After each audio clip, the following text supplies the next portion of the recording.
Hi and welcome back to day 10 of NPST's Capture the Flag for this Christmas. Today's task is actually quite fun. It's about sorting.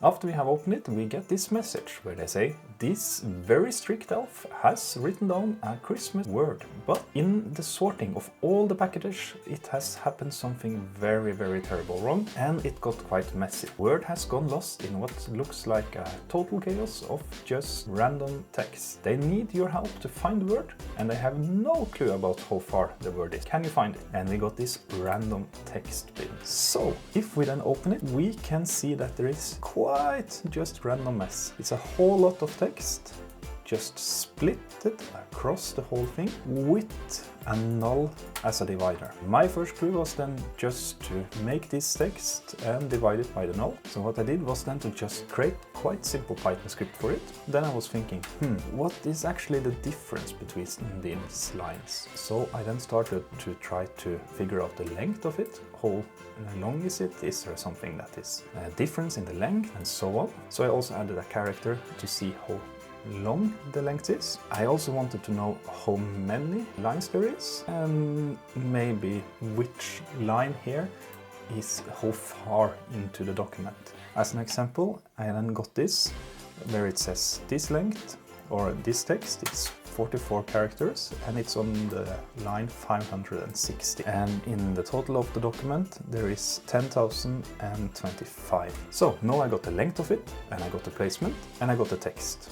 And this I got for the whole document. But I need to try to figure it out.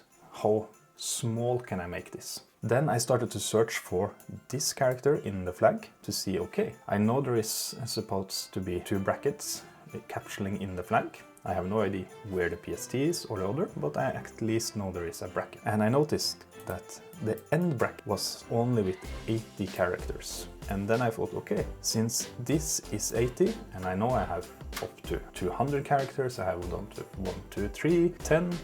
What if I just then take all the lines that has a maximum of 80? And that's what I have done here. So I have all these lines that has a maximum of 80 characters. I can also see that this one has a minimum of 20, and it actually is here. So I got both the end brackets, but this also doesn't make too much sense. But I noticed none of these are the same. If you have text above 80, you will then, for example, have 82 2 times, you will have 233 maybe 4 times, but here every single one is unique. So what if you just sort it by the length of the string? I did that as well. I started sorting. So the one that has only 11 start with P, the one that has only 14 start with S, T, and here you got the bracket. So you can already see actually that we got the flag. And by doing this, sorting all the lines and then taking just the first character of every single one here, you then get the flag. PST julenisse strenge 0 alv. This was then data. A very fun one. You have to think about it, you have to try different approaches, and then finally find something that actually works. Thank you so much for watching, and I hope to see you again tomorrow.